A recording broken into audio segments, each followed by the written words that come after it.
Well, joining us now is Canada's Auditor General Karen Hogan. Ms. Hogan, thank you for joining us face-to-face this time. I know, it's nice to see you in person. Yeah, nice seeing you in person. So a number of reports here, and let's do something different. Let's begin with, I guess, really the report that has some good news in it, and this has to do with the rehabilitation of Centre Block, because perhaps surprising for many people to hear, a roughly $4 to $5 billion project, but you say that the costs and schedule looking good, although there are still some concerns.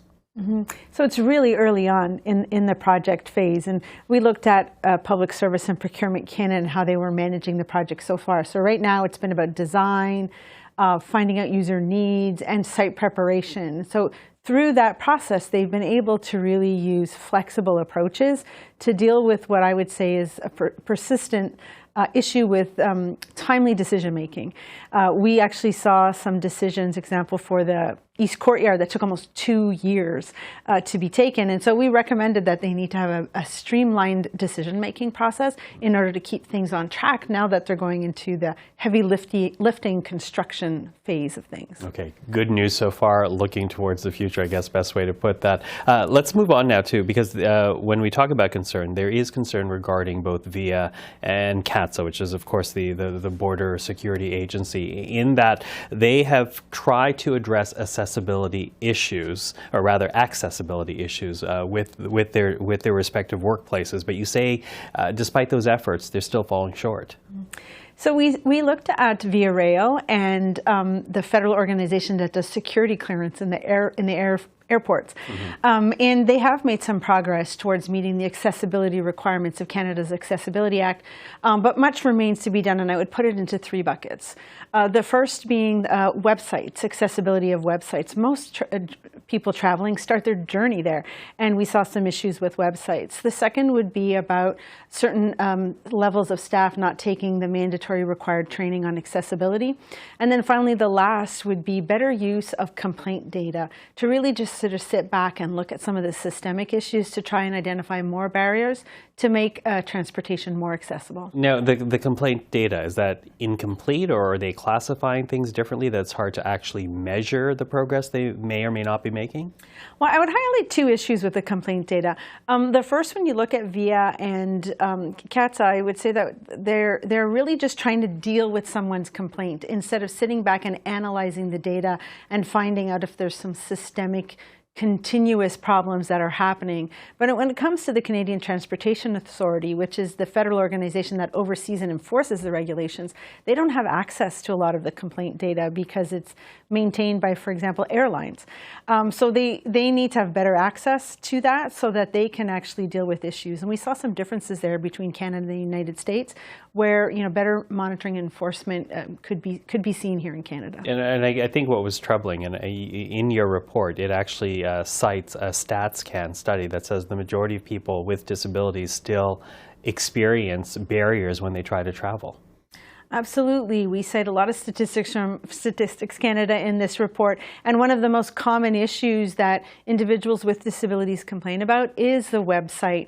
And so really improving accessibility is a great place to start to make things better for people traveling with disabilities or people accompanying them. Mm-hmm.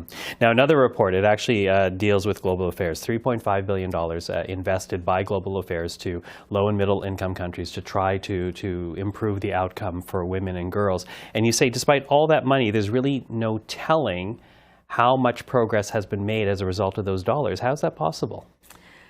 Well, here we looked at Global Affairs Canada, and they manage international assistance. It's $3.5 billion a year. We looked over a 5-year period, which is almost $17.5 billion. And they were unable to show us how that investment improved the lives of women and girls in low to middle income countries. And I would say it's 2 things that we saw. Really significant weaknesses with their information management systems to storing, tracking, and using information for decision making. But more importantly, they hadn't set themselves up to look at long-term outcomes. They really just measure sort of outputs. So for example, if we saw a program about making schools more welcoming for young girls, and by building individual bathrooms for girls. And what we saw is they could tell us how many bathrooms were built, but not whether or not girls stayed in school or came to school. So really the long-term goal not being able to tell us if it had been met. Which I guess would be concerning for many Canadians, because I think most Canadians can get behind this effort to improve the lives of women and girls around the world, but they're hoping that their dollars actually something comes out of that investment. Yeah, so we saw things coming out of it, but really it's the long-term objective, right, of making the lives of women and girls better. That if you don't set yourself up at the outset of the design of a program to gather the data that you need, then you'll never be able to show those long-term outcomes, even if they're hard to demonstrate. Okay, and then one last report here, and this had to do with connectivity in rural and remote areas. Now, your report notes the fact that things have gotten better, but there are still, what, quality and affordability concerns that have not been addressed in the way the government assesses the progress here?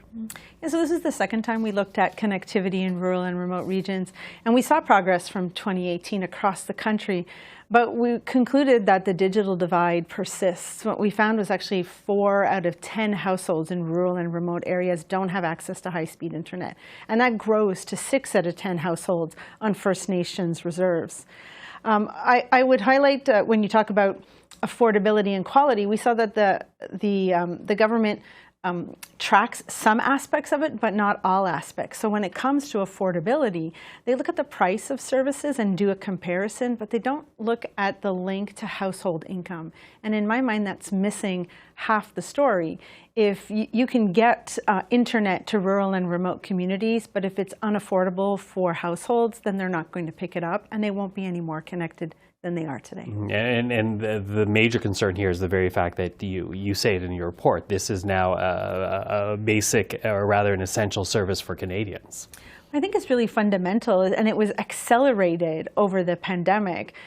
Think about if you've gone online to do your banking or to buy some clothes. There are so many people who can't do that, can't access health care, can't do online schooling or even work remotely. So I think they really do need to take the steps because the funding's available, but the departments we looked at were really slow in approving funding initiatives, and so further delaying rural communities waiting for high-speed internet. Do they need to be more precise in terms of their analysis here? Because I think, and correct me if I'm wrong here, the number basically says, you know, when you look at it, 90% of Canadian households now do have access to high-speed internet. But I guess it's when you break down the numbers and look at the 10% that don't have it that becomes very concerning. Absolutely. The 90% across the country kind of camouflages what's happening in rural and remote communities and First Nations reserves. It's about 1.4 million households that are underserved or not served at all. And just to put that into context, it's like every single person who lives in the city of Montreal not having access to high-speed internet. That's a lot of Canadians still waiting for what so many just consider essential and basic today. Very interesting numbers to look over and reports to look over. Karen Hogan, thank you so much for the time. Thank you. And Karen Hogan is the Auditor General of Canada.